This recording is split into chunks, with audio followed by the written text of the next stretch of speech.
Very few people remember how the story of Joseph truly began not in a palace, nor in a moment of glory, but in the quiet shadows of jealousy and pain. He wasn't a warrior, nor a prophet yet.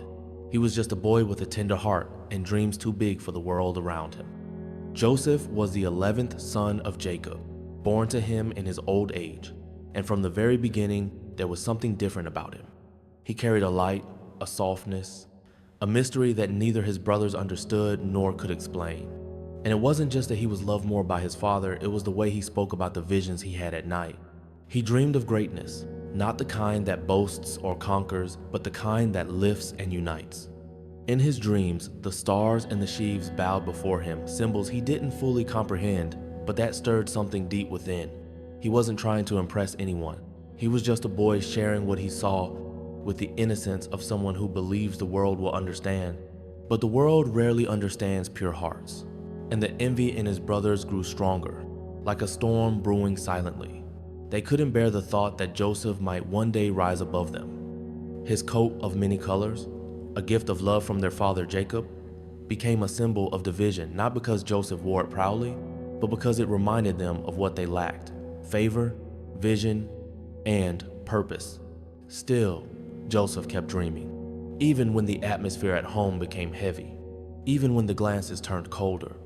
He would walk through the fields alone, whispering his thoughts to the skies, trusting that the God of his fathers was listening. One day, that storm of jealousy erupted. His brothers plotted against him. They could have taken his life, but even in their darkest intent, the hand of God restrained them. Instead, they threw him into a dry cistern, his cries echoing in the emptiness, unheard by men but not by heaven. A caravan passed, traders on their way to Egypt, silver changed hands, a brother was sold, a son was lost, a father would mourn. And Joseph, bound and silenced, looked one last time at the land of his childhood as it faded behind him. But what no one could see, not his brothers, not even Joseph, was that something divine was unfolding. Not a tragedy, but a path, a sacred path that began with betrayal but would lead to salvation.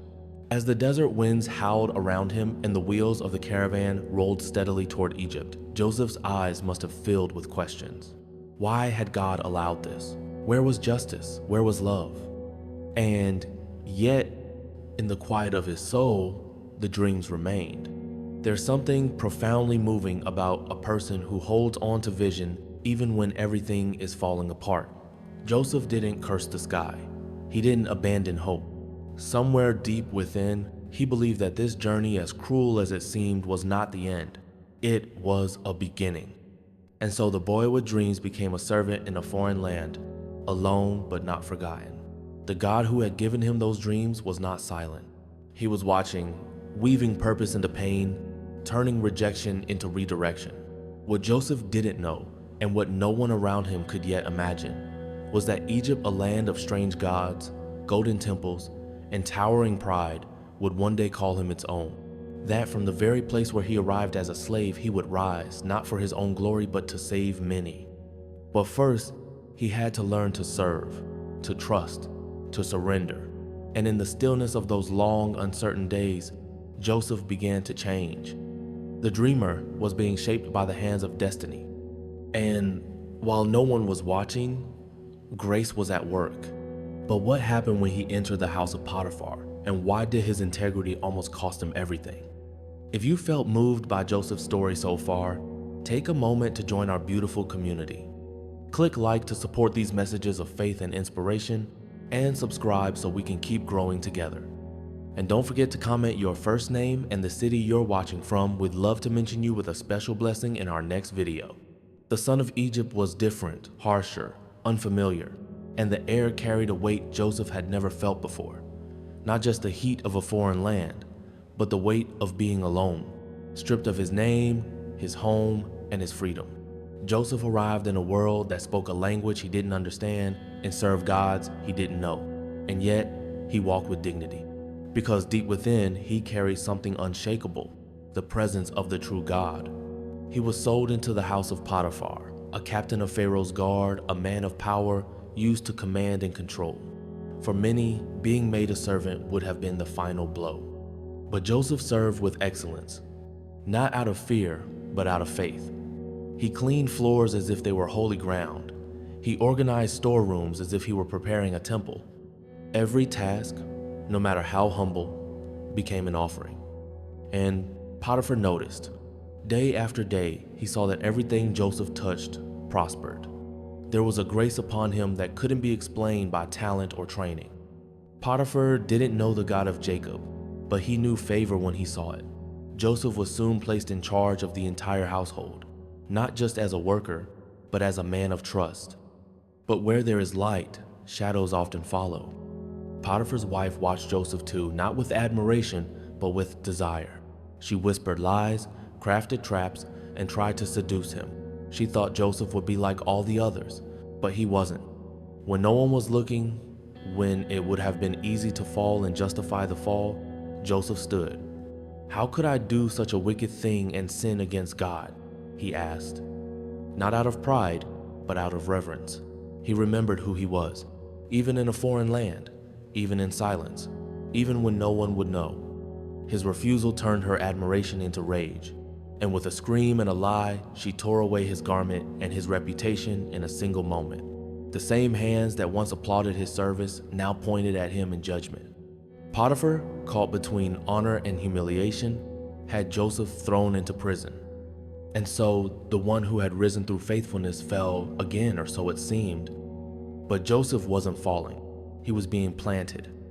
The prison was cold, the air was thick, and the chains were real. But Joseph's spirit remained free.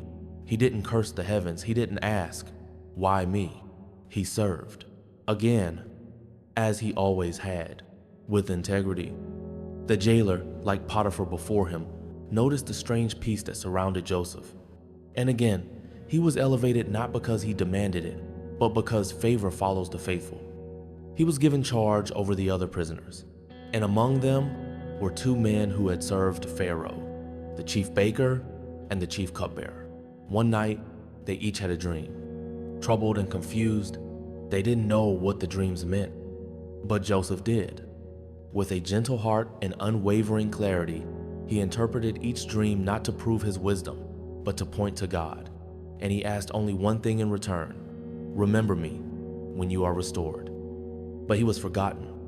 Days turned into weeks, weeks into months.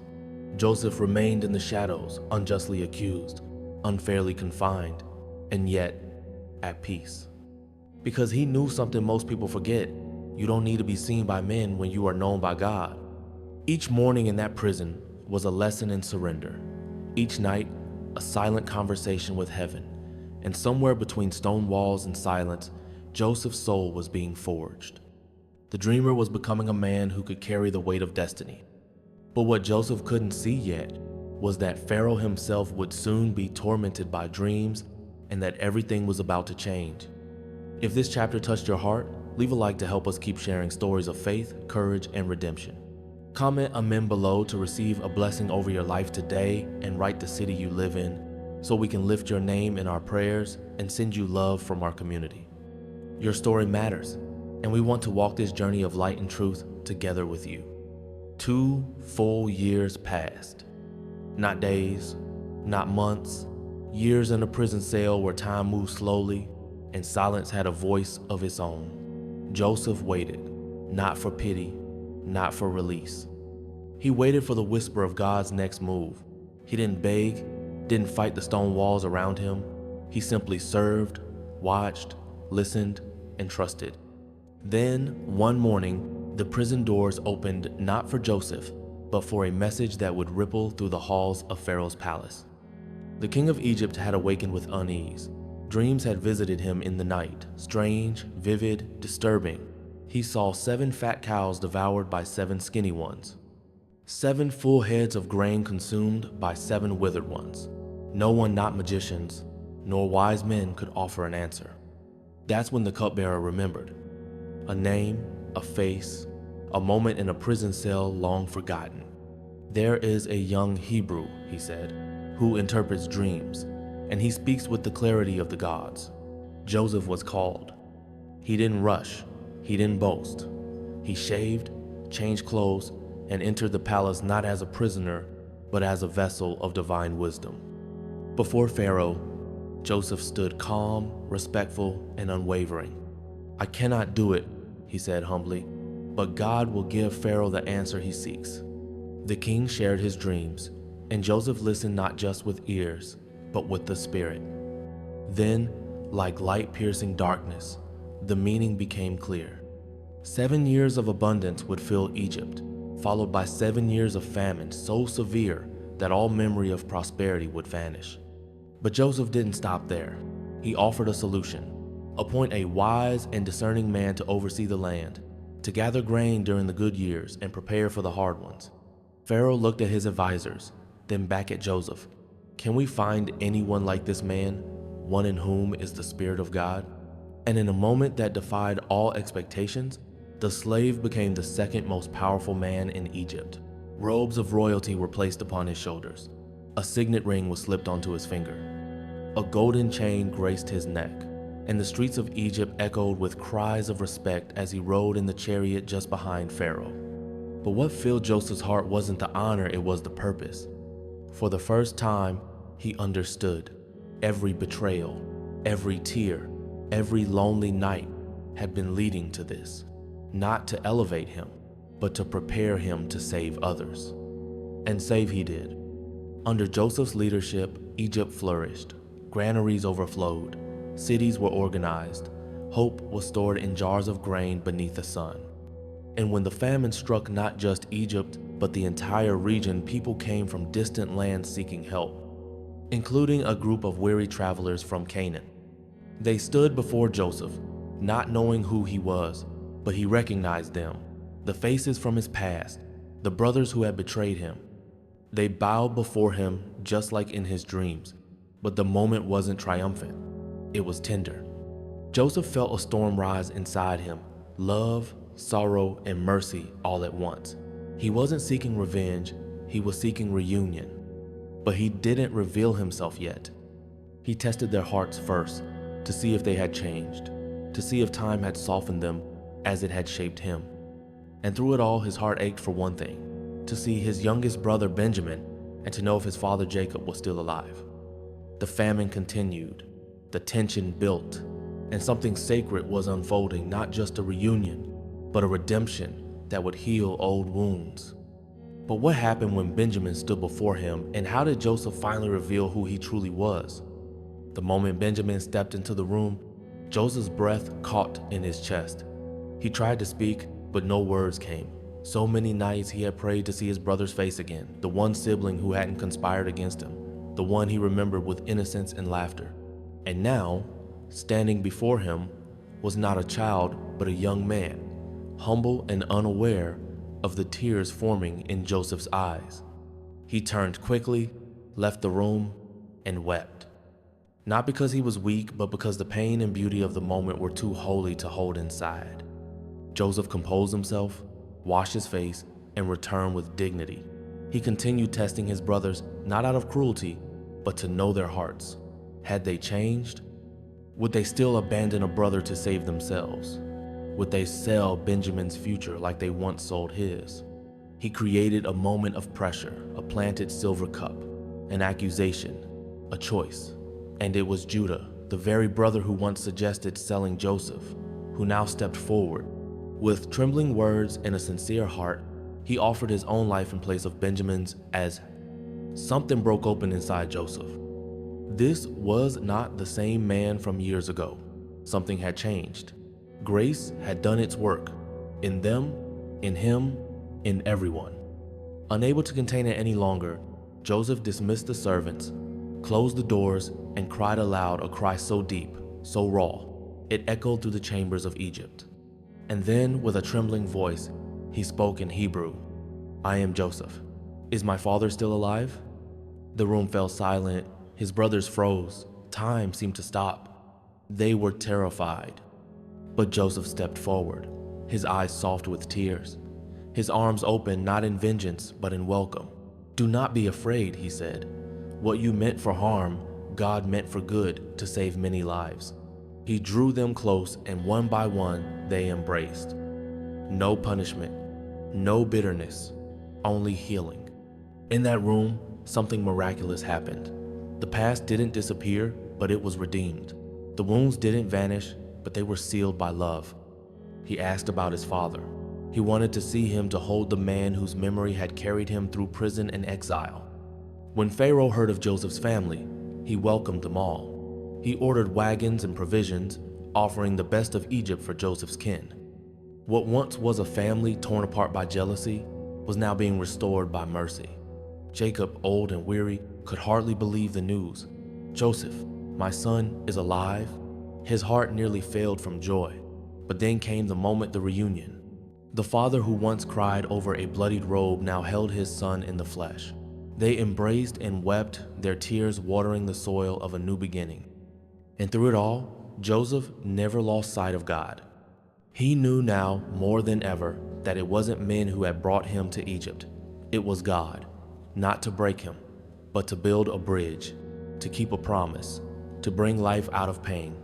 He provided land for his family, Goshen, a fertile place where they could grow, shepherd their flocks, and dwell in peace. And so, the boy who was once sold into slavery by his own blood became the one who fed, protected, and honored them. But the journey wasn't over yet. One more farewell was drawing near, one that would stir memories, open old fears, and test whether forgiveness could truly endure. What did Joseph do when his father passed? And how did he respond when his brothers feared his mercy might vanish with Jacob's last breath? If this chapter warmed your heart, click like so that more souls can find healing through these powerful stories. Comment Amen to receive your blessing today and write the city you're watching from. We want to include you in our prayers and send love straight to your home. You're part of something special here. Let's walk together as a family of faith. The days passed gently in the land of Goshen. Israel, once a scattered, grieving family, now walked united under the shadow of protection, thanks to the faithfulness of one son. Joseph, no longer the boy in chains, was a man of wisdom, compassion, and unshakable peace. Egypt respected him. His family cherished him. And even Pharaoh, with all his power, saw in Joseph a light that no crown could offer. But Joseph never let his heart forget where he came from. He often walked alone through the fields of Egypt, looking up at the stars, the same stars his father Jacob once saw in the desert, the same sky Abraham gazed upon when God whispered promises of a land and a people too numerous to count. Joseph remembered. He remembered the dreams, the silence of the pit, the cold of prison, and the voice of God that had never left him. And now, surrounded by abundance and family, he carried something even greater than authority, a legacy of faith. He watched his children grow, and then his grandchildren, even his great-grandchildren. He would sit quietly with them, telling stories of the God who delivers, the God who sees, the God who transforms pain into purpose. His voice was soft, but each word was a seed planted deep in the hearts of the next generation. And as Jacob, his beloved father, approached the end of his days, Joseph stood by him with honor. He didn't mourn as one without hope. He knew this farewell was just a passage. With reverence, he carried Jacob's body back to Canaan, to the sacred tomb of Abraham, fulfilling his father's last wish and honoring his roots with dignity. Then Joseph returned to Egypt. And for a while, all was still. But after Jacob's death, a shadow stirred in the hearts of his brothers. Fear crept in again. What if Joseph was only kind for our father's sake? What if now he takes revenge? They came to him, trembling, willing to fall at his feet and beg for mercy. But Joseph, older now, wiser, and deeply anchored in love, looked at them with tears, not anger. "Am I in the place of God?" he said gently. "You meant it for evil, but God meant it for good, to save many lives." His words didn't just comfort them, they healed them. Forgiveness wasn't just a choice for Joseph. It was who he had become, a man refined by suffering, led by grace, and fueled by purpose. A man who knew that love was always greater than revenge. And so, peace filled their final years together. But time, as always, moved forward. Joseph grew older. His hands, once strong with labor and leadership, now trembled with age. His eyes softened with the wisdom of years, but his vision of God's promise remained as clear as ever. One evening, surrounded by his family, Joseph called them close, not with sadness, but with quiet strength. "I am about to die," he said, "but God will surely come to your aid and take you up out of this land to the land he promised on oath to Abraham, Isaac, and Jacob." It wasn't just a farewell, it was a prophecy, a torch being passed, a fire of faith still burning. He made them swear not to leave his bones behind. "When God visits you," he said, "take me with you, carry my remains to the land of our fathers." Because even in death, Joseph didn't belong to Egypt. His soul belonged to the promise. His heart beat with the rhythm of eternity. But what happened to Joseph's body after his death, and how, centuries later, did his final request become a sign of God's unfailing faithfulness? If this message spoke to your heart, click like so others can receive it too. Comment amen below to claim today's blessing and write the city where you live so we can include your name in our daily prayers and surround your home with love. This is more than a story. It's a reminder that your life too can become a legacy of faith. Joseph's final breath was not met with fear but with peace.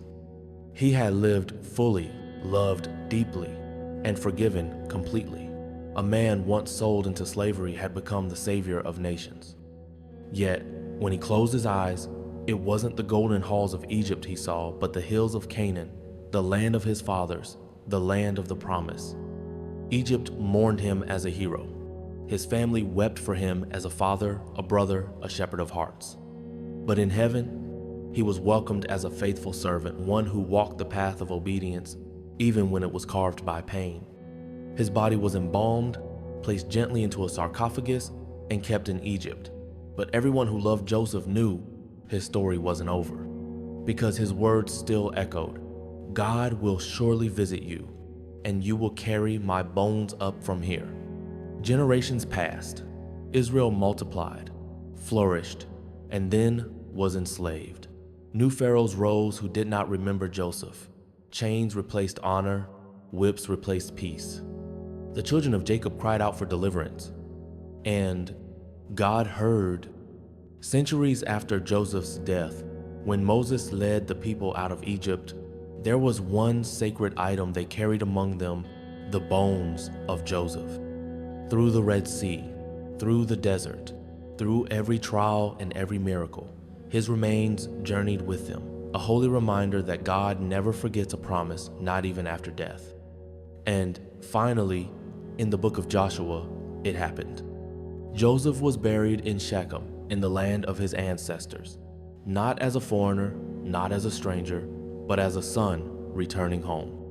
His life, from beginning to end, was a testimony of divine faithfulness. He had been misunderstood, mistreated, and cast aside but never forgotten by the one who sees all. From the pit to the palace, from betrayal to redemption, Joseph's story shows us that every moment has meaning when it's placed in God's hands. He didn't need revenge, he chose restoration. He didn't crave power, he embraced purpose. He didn't seek applause, he walked with humility. And because of that, his legacy shines like a star that still lights the path for all who believe. So if you've ever felt forgotten, remember Joseph. If you've ever suffered injustice, remember Joseph. If you've ever waited in silence, remember Joseph. Because God will surely visit you too. And when he does, every tear will have a reason. Every valley will reveal its fruit, and every pain will have prepared you for glory. Thank you for walking with us through this sacred journey. You are part of this story. You are part of this faith. If this story of Joseph touched your heart, click like to let others feel this blessing too. Type Amen in the comments to declare your faith, and tell us the city where you live so we can lift you in our prayers with love and care. We are one community, walking together in faith, healing, and purpose. And don't stop here. There's another video waiting for you, one that will be revealing and glorious in your life. Just click on the video that's appearing on your screen right now and let your spirit be lifted even higher. Thank you for being with us. With love, peace, and hope for your journey, amen.